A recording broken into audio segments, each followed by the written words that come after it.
Hello, everybody. I want to welcome you to this series of this series we are running on recovery. I want to welcome all of you around the globe. I appreciate every one of you that are joining us tonight, this night in London and afternoon in the US. Um, I'm here again today with Sharon. She will be working with me in this broadcast to be able to bring us live nuggets on how to coping skills that will help you in your journey of recovery. And I can tell you, it's been a life changing uh, program. Sharon have been taking us from one level of understanding to another and introducing us to different skills we can engage to be able to enhance our recovery. And I'll be bringing her in a short while because she's been talking to us on different things. Sharon has told us about uh, one of the first thing of how to cope, coping skills for recovery. She has told us that you must be honest with yourself and others. She's told us that. Number two, you must learn to relax in any situation. And today, she'll be introducing us to the next menu. So, Sharon is taking us on what I call buffet. It's a buffet of information. She will take us face by face. And I can tell you, I want you to get your friends ready.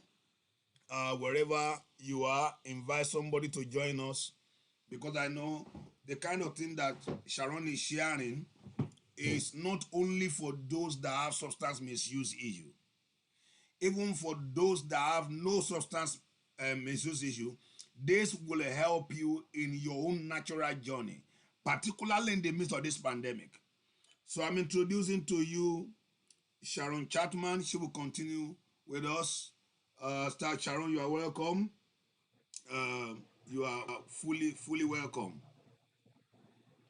Thank you, Dr. Adebo. And once again, hello to our Recovery TV channel Yes, fans and on Facebook and YouTube. yes, and also those on Facebook and YouTube. Wow. So let's just get started right away. And Dr. Adebo, thank you for giving us an update on our last few weeks and what we have already covered. And so I like to always go over and give a brief overview of what we have covered. Dr. Debo has already told us, as he's already mentioned. First of all, we always like to define what are coping skills. And as we've been saying in the past, coping skills are techniques used to deal with situations in a healthy manner. These are skills that a person can use throughout his or her recovery journey. These skills, healthy and positive skills that we use for our mind, body, and soul, right? We use them to get through the bad days, the stressful days, and just those through those days when a person wants to use.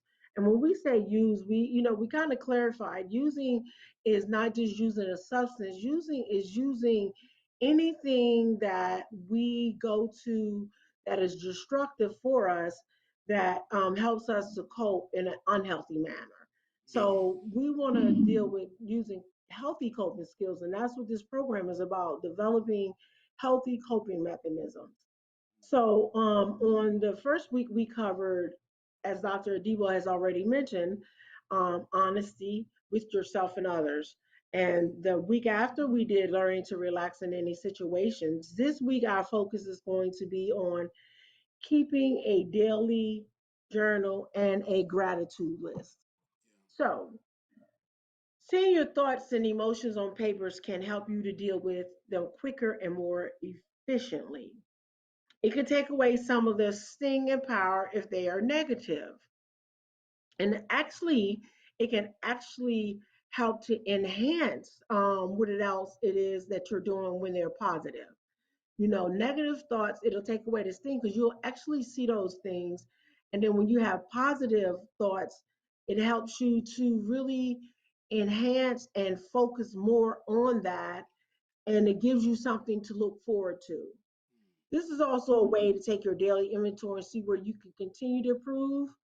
And when they're negative, see areas that you may need to work on.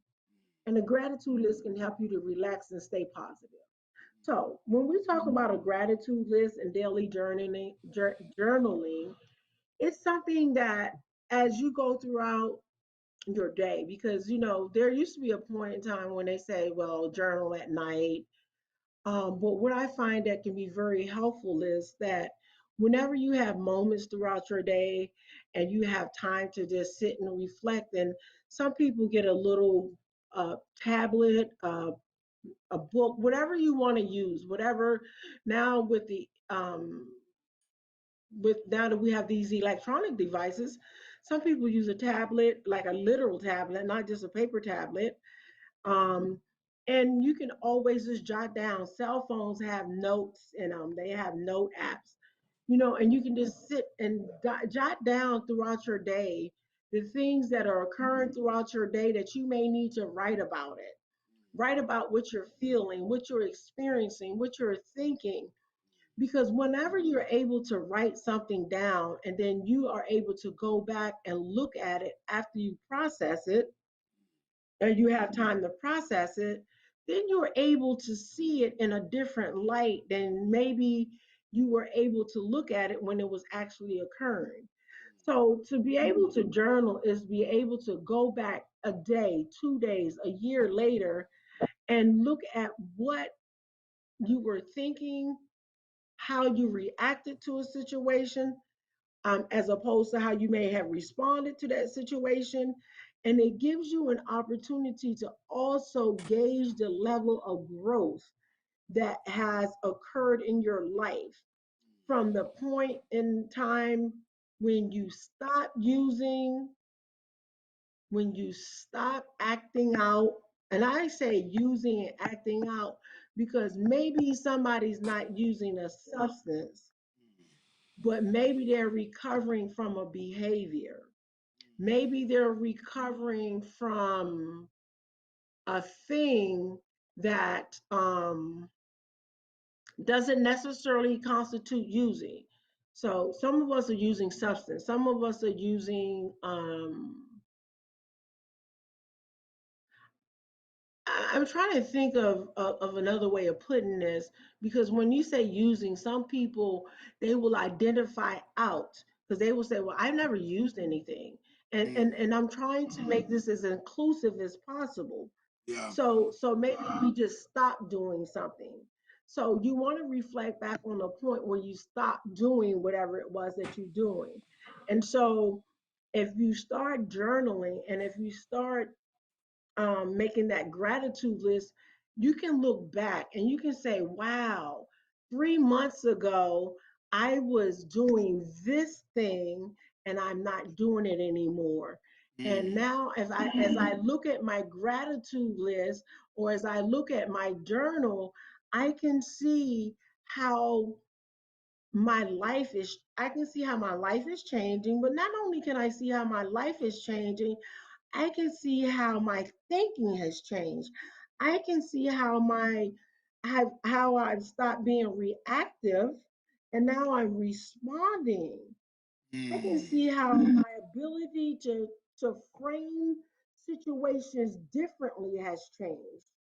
I worked in a treatment facility for a while, and I used to say to the clients, frame it a different way and you'll get a different outcome.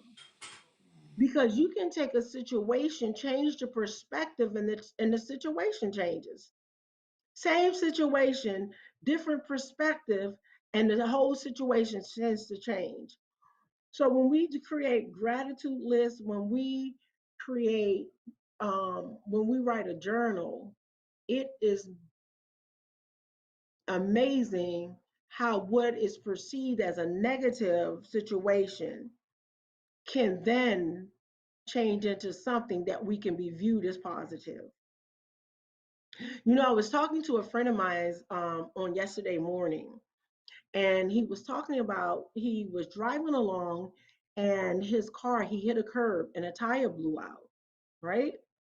So this tire blew out. Somebody pulled in. He pulled into a, a driveway of a department store. I mean, not a department store, of a, what was it?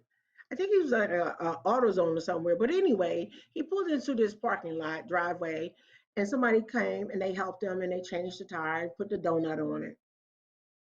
He said, and for a minute he was really upset. Wow, I'm on my way to work, my tire blow out, I got to change it now, I got to put this donut on there. He said, but after reflecting, what he realized was, wow, suppose this tire would have blew out on my way home. Now, on his way home, he travels on a major highway. The speed limit is 70 miles per hour, and sometimes there's a lot of traffic, but nevertheless, even though there's traffic, he's still able to travel at a higher rate of speed than he was that morning on his way home. Now, by him changing his perspective and viewing this thing from a different point of view, he was able to realize that that negative situation that he had viewed as a negative, that situation, not negative, but that situation that he had viewed in the negative, when he viewed it again, he was able to see the positive in it, and he was able to be grateful for it. And so, as he was making his gratitude list, he was able to put that on the list. Whereas, had he not framed it differently, had he not um, viewed it from a different perspective, he would have not been able to look at that and put that on a gratitude list when he made his gratitude list, because he would have just been looking at, oh, I got a flat tire and I got to buy a new tire and it's going to cost me money. Now, he still had to spend some money, right? But the gratitude came from, thank God it didn't blow up in traffic. I didn't get hurt. I didn't hurt someone in the process by having an accident.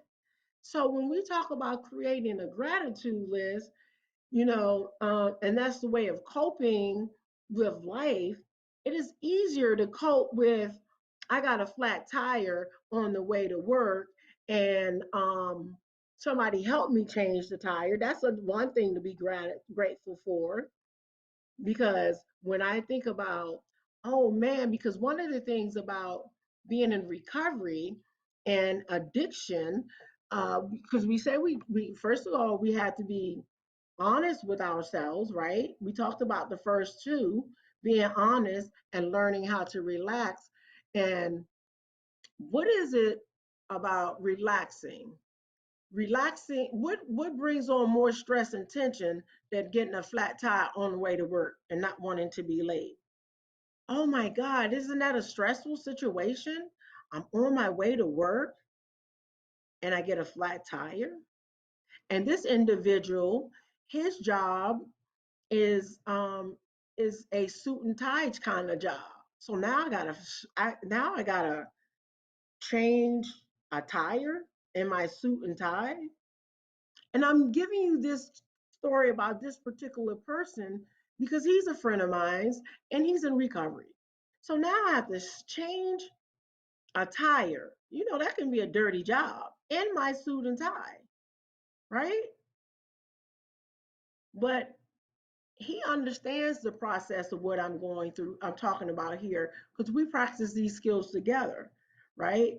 So he had to be, first of all, honest with himself and others. And he had to admit, like, this is stressful. I'm like really pissed. But then once he was able to realize that this situation had agitated him, had created a mood that had put him in a place and in a mood that had caused him some stress, Because if I tell myself I'm okay when I'm not okay, if I tell myself I'm okay when I'm not okay, if I put myself in a place that I think I'm okay, I give myself an opportunity to become vulnerable. I give myself an opportunity to become vulnerable because I'll tell myself, oh, I'm okay. I'm okay. I can handle it. See, when I tell myself I'm not okay, then I can look out for the red flags. If I tell myself I'm not okay, then I can be aware of the triggers that may come.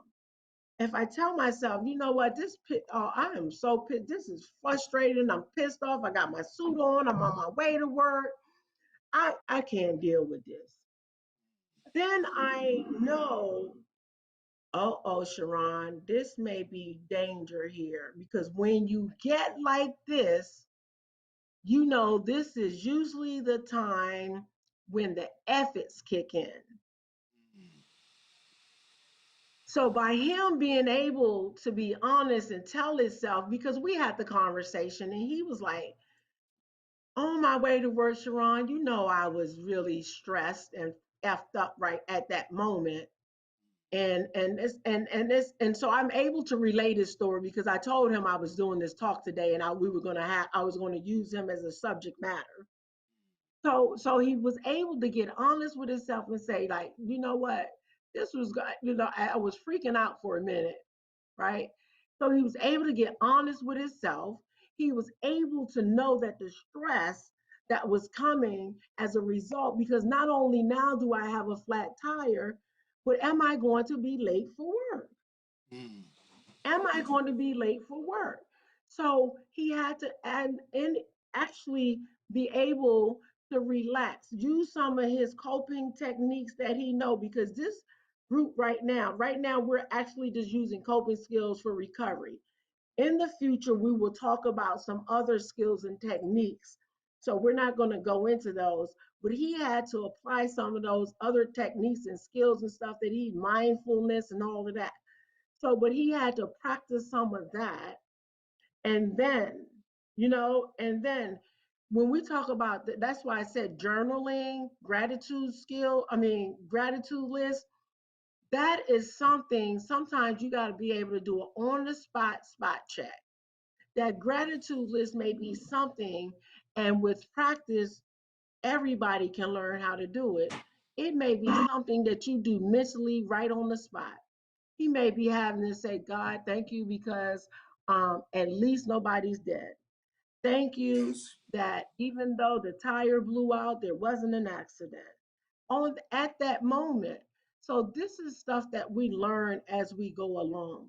We learn this, but these are skills that are important that we develop and we practice because we know that if I want to maintain, if you want to maintain, if anybody that's practicing recovery wants to maintain their recovery, then they have to be able to learn how to have healthy coping skills because recovery is about a change. It's about a change in my ideas.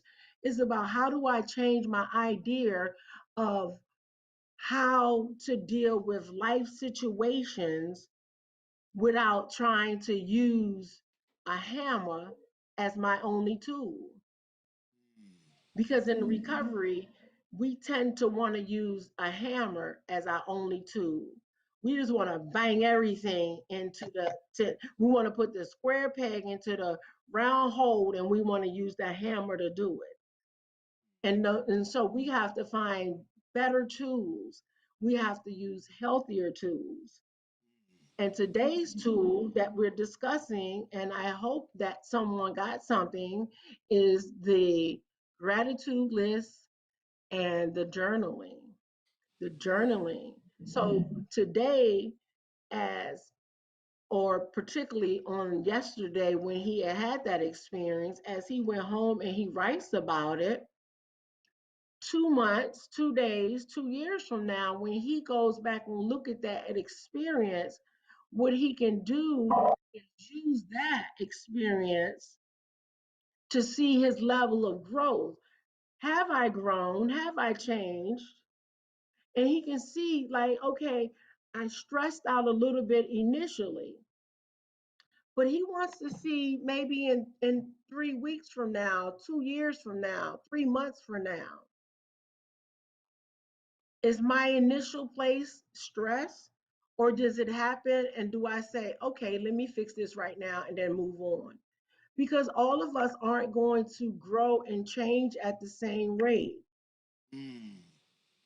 Maybe that tire will, maybe he'll bust another tire, and maybe he won't. Maybe he will be like, oh, you know what? This happened before. I know I'm going to be okay. And maybe he won't stress out.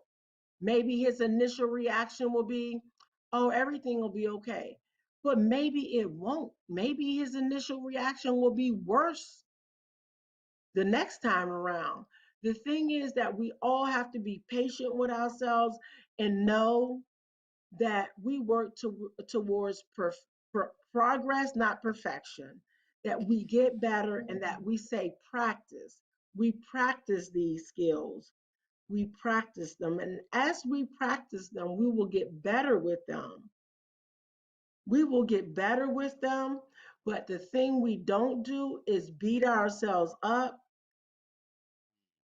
if we don't practice them perfectly. So, Dr. Adebo, Yep. is there anything that you want to add to this, or are there any questions that you may have for me? Yes, I think you have spoken very quite well. I mean, what we are trying to talk about is that if people does not know how to use this kind of skill, they are in all likelihood going to jump back into using straight away. Or because it seems to me that it is when people face this kind of challenges, that is what drive them to do things they don't want to do. In a way to escape that moment, to escape the moment of having to be grateful. If there's anything in their pocket, maybe the cigarette, just light it up immediately. Maybe they didn't Yes. plan to take it before, or they kept it away and say, I've not been using this store, let me just keep it somewhere. If anybody around them at that period is a tempting period for them, if anybody should Yeah. come around, because I notice that when it comes to giving things like substance, people give it free. Even somebody that have not Yeah. used anything for a long time. Somebody, would you care for a cigarette? I mean, they give that free to people. You don't buy it. When it comes to those kind of things, I've discovered those are very tempting period. If they don't use those skills at those period to bridge the gap, to distract themselves, they will they will either use or they will do things they did not plan to do. So what you are talking about is a very is not only for those that are even having issue with substance, even for regular life, when you face challenges of life.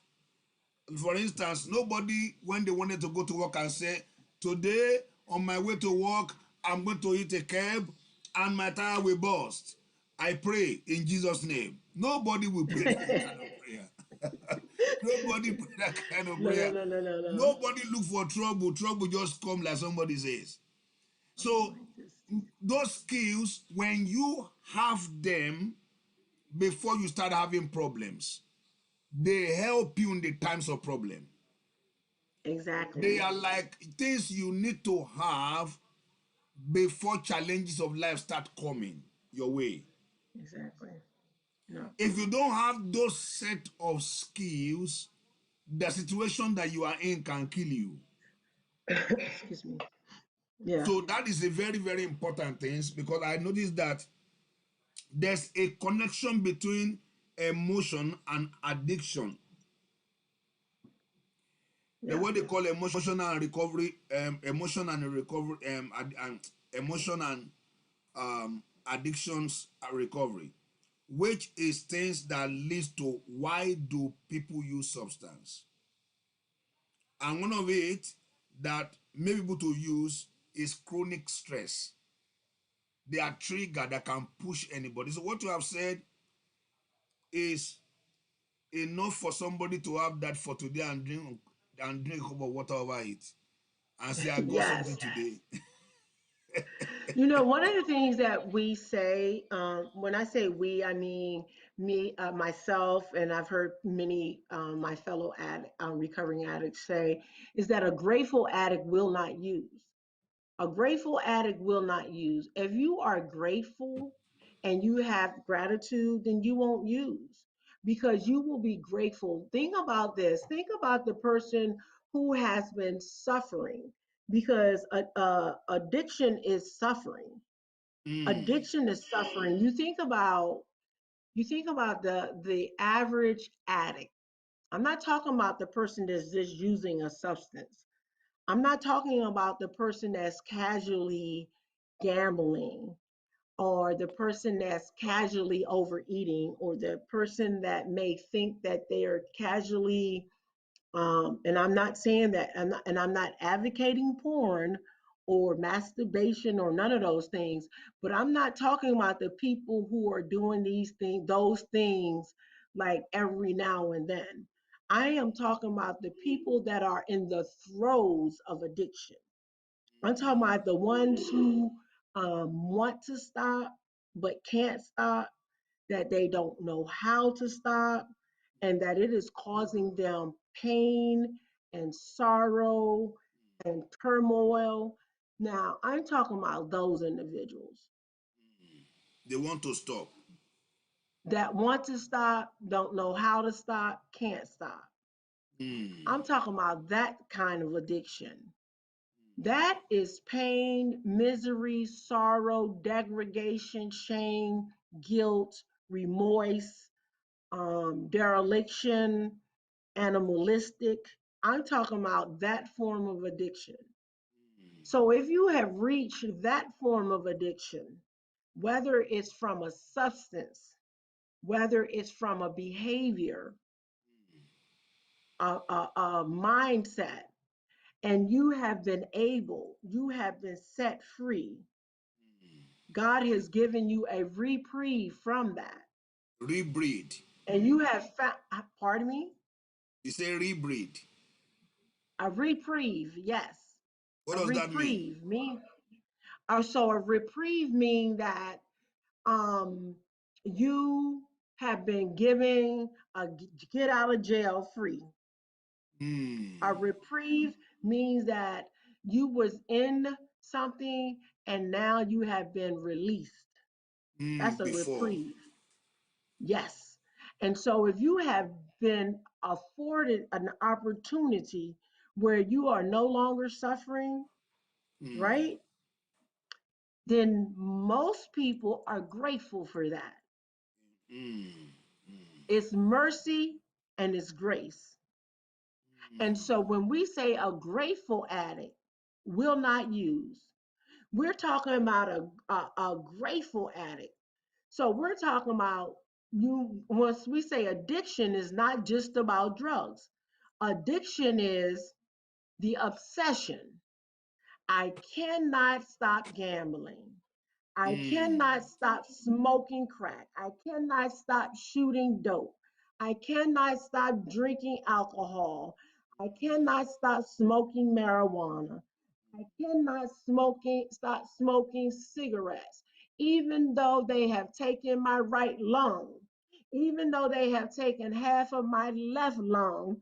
I still cannot stop smoking cigarettes mm, even though I'm walking around with the oxygen. You ever seen it, Pastor? mm, Even though I have a hole in my throat, I still can't stop smoking cigarettes because I will put the cigarette in the hole and I will smoke like this through the hole. That means that's an addiction because the addiction is greater than my will to live. mm, Even though I have overdosed 3 times, 5 times, 10 times, and have almost died, or I have actually died for 3 minutes, I will leave the hospital once they revive me, and I will go back to the person that sold me that bag of dope that just killed me and buy another bag of dope, the same dope, because it was good, and I will inject it back into my arm, and I will be mad at the people who brought me back to life because they messed up my high. I'm talking about that is addiction. I'm Mm. talking about eating 3 pies when they already told me that I'm diabetic, and I will eat 4 pies and 5 pies. They cut the toe off, and I'm going to keep eating pies. They cut the leg off, and I'm going to keep eating pies. They cut the foot off. I'm going to keep eating pies. Now they cut the arm off. I'm talking about addiction, the obsession that is greater than my life to live, my will to live. That once I act on whatever that obsession is, right? Now I can't stop because one is too many. One Mm. is too many because 1,000 is never going to be enough. Mm. So when I take one, I have already taken too many. When Mm. I've eaten one piece of pie, when I smoke one joint, when I drink one beer, when one of whatever it is, when I watch one porn movie, because I say I'm only going to watch one movie. I'm only Mm. going to watch one sex movie, and now it's at 9 o'clock at night. I'm gonna watch Mm. one movie, only one movie, right? Let me just Mm. watch one movie, and now it's 5 in the morning, and now I have spent $900 Mm. because I've rented every movie that the company done made. Mm. I spent $900. I can't pay my rent, and when I get evicted, I can't tell nobody. Well, I got evicted because uh, every night I'm up all night watching porn. So by the time I write the check for the rent, by the time I write the check for the rent, it bounced because all the money is gone. So I'm talking about, and then the total self-centered. I'm telling you what addiction is. So I Mm. need to have some healthy coping skills. So Mm. when we talk about the gratitude, when I have been delivered from that, from what I just described to you, Mm. a grateful addict will not use, because once I become grateful, I don't want to return to that. So I Yeah. get a Yeah. gratitude list. I write that gratitude list and say, God, I'm grateful. I'm glad that I got a roof over my head, because I remember when I was sleeping underneath the bridge or in the Mm. alley or in the abandoned building, sleeping in an abandoned apartment where everybody was using the toilet that did not flush, and it was full of feces. Or when the person that died, they took him and they just threw him out the window out back. They just Mm. threw the body. And I'm grateful because I don't live like that no more. Or I'm Mm. grateful, God, because today I have water. Yes. Water. Something as simple as this. You can't Mm. see it. But something as simple as a bottle of clean water Yeah. or some clean clothes to put Mm. on. That's great. I mean, Because that's a very good description of what it means to be grateful. it's clean to put That on. Sharon is telling us about that. So That that's the gratitude. that's what it So when does. I make the list, when I think, yes. So when I'm getting ready, when something happens and I get in that oh F it, well forget it. And then I start writing a list. Well, maybe I didn't get the check today. I went to work and they didn't give me my check because I worked 40 hours, and I'm pissed off because that I told you before, the Addicts National Anthem is F it. Mm. Can you I'm not going explain to to say what somebody that is can you explain to somebody that is viewing us right now that doesn't know the meaning of F8? F it. It's, can I say the word? Please, Can I yes, say it? please Yeah, say. fuck it. Yes, it's fuck it. Okay. Just fuck it. Fuck it. I'm just going to go get high. Well, Okay. excuse me, Miss Chat. Yeah, because you go to work and they didn't give you your check, And they said, well, Ms. Chapman, the checks didn't come in. There was a problem, and we're not going to be able to pay you today. You're going to have to wait till tomorrow. It's Friday. They may say you got to wait till Monday. Man, where's my money? I need my money. Well, we can't do anything. And then, oh, fuck it. I'm just going to go ahead and get high. Okay, Like people. getting high is going to make the check. Like getting high is going to make the check appear because that's Mm, the excuse for you. Effort solves everything for the addict. mm, Effort is our solution to everything. Effort is mm, the answer to every problem. mm, Effort, I'm going to get high. Getting high is going to pay the rent. Getting high is going to bring the husband or the wife back. Getting high is going to cure cancer. Getting high, effort. That's so just it, how it is. You that you is a height can't of go. deception. Yeah, that's it. That's the solution. Effort. So that, to me, That's that the, is a height of deception. yes, that's it though. It's like we throw our hands up. Effort. Come on, I may as well go get high. So somebody is like somebody driving the car and get angry on the steering and say, "I'm not driving again. F it." So Yes, effort. let the car be going without anybody driving it. Is that That's because it. It's like effort. that is disaster waiting to happen. So Yes, and that's that is a exactly as a disaster. so that is So why when I I have this, regard gratitude as an image formation habit. yes, that's why we say a grateful addict will not use because if you remember to be grateful, if you remember to be, come on, if you remember to be grateful and remember that I'm online, if you be grateful, then you think about where you were Yeah, because to where gratitude you are means that now. I am grateful for what I have. I Yeah. am grateful, whatever it is. And if you are grateful, then you won't. No, no. I'm grateful I'm not walking. I'm grateful that I can walk. I remember Mm. a story that the man with there was a man with no shoes and he was complaining and the man with the said, well, I'm glad I got socks.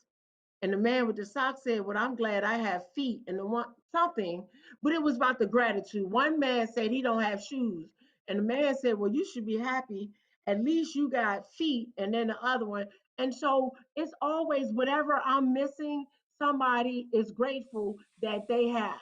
Yes, that is, if you look at yourself, um, that is why I say sometimes there is only a fool that is not grateful. I got this text this morning. Somebody said, "Good morning. While you're waking up today, someone else is taking their last breath. Be thankful Mm. for this day. Don't waste it." That's a good Gratitude. one. That's gratitude. That's a good one. That is why we say that um, I woke up. I think that is a I think this has nothing to even do with anybody that is using. They should be for everybody. Yes, Whether you are using or you are not using, even to even be able to have the quality of life, you everybody need this because there are people that you are better than worldwide that are better than you. There are people mhm, that you are better than right now worldwide that are better than you. In fact, where you are right now that you are complaining about, some people are praying for it. yeah, They are praying to have that level. What you have that you don't have value for, somebody is praying to have that thing you have. Somebody is going to consider it a breakthrough to have what you have that you don't appreciate. exactly. So So that's a very great thing that Sharon has shared with us today. We'll be wrapping up here today. yes. This is Recovery TV, UK and USA. And I want to let you know what we are talking about is spread beyond just whether you are using or not. These are just, I don't regard this as life skill. I don't regard it as recovery or, or skills that help you to recover. I regard them as life skill. I see them as coping skill for living, not only for recovery. If you have this as part of your lifestyle, it will help you to have a better window of life.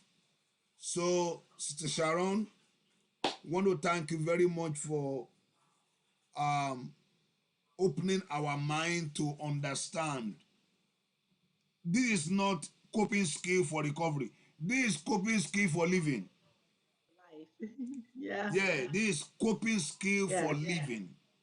You don't need to even be in Yes, it recovery to is. have this kind of lifestyle, particularly the one for gratitude. I wish we may have to Yes. replay this broadcast on Thanksgiving Day. Yes. How we may have to replay Well, this broadcast in November. I don't know which day does Thanksgiving this year falls into. There's a kind of thing to be passed across on Thanksgiving. And if you just know how to, like I said to somebody, that if you know how to tank, you always have a full tank.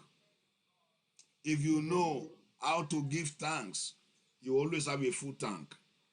So, understanding, that is what they call understanding gratitude, that will take you to your altitude.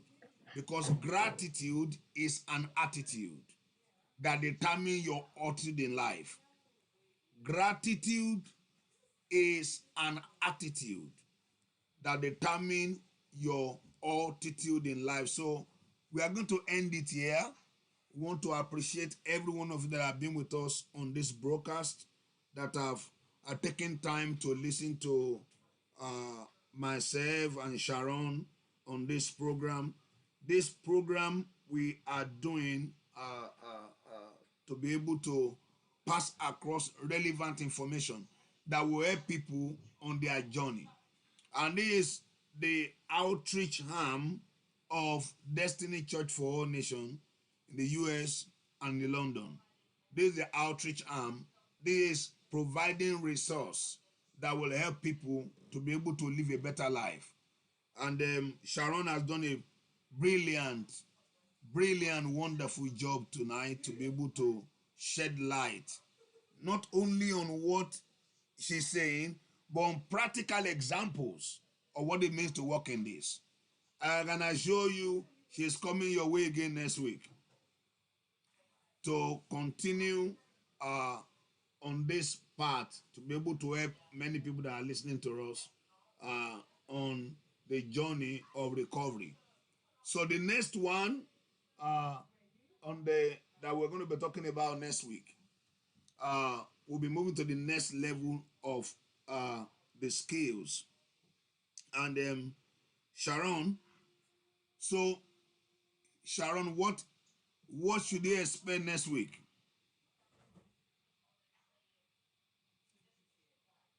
What should people expect next week? Sharon. So next week, Pastor, we're going to be discussing next week's skill. We're going to be covering developing a strong support network with other recovering addicts. Okay. Can you hear me? Yes, Yeah. I'm hearing you. Developing Okay. So support a strong support network. We network. want to so not only though, but your support network either. So we even though it says with other recovering addicts, it's important that you have for other recovering addicts. But I would add to that a strong support network with other recovering addicts and individuals who are willing to informed or become informed about addiction. Mm. So the person doesn't necessarily have to be an addict, but they at least need to educate themselves about what addiction is. Okay. Because you will have people say things like, oh, well, it's just willpower. No, it's not just willpower.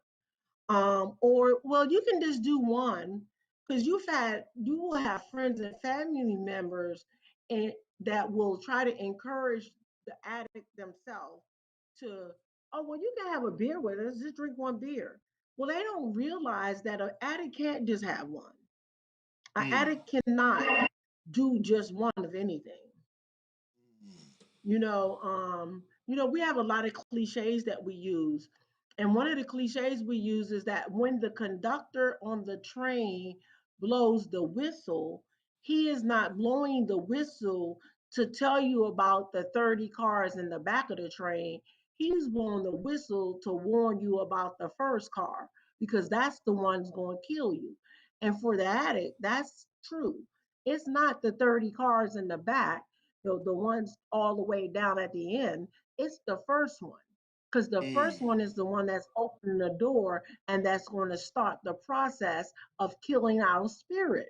Because that's why Mm. we say one is too many and 1,000 is never enough. Because Thank you. once we get one, all bets are off.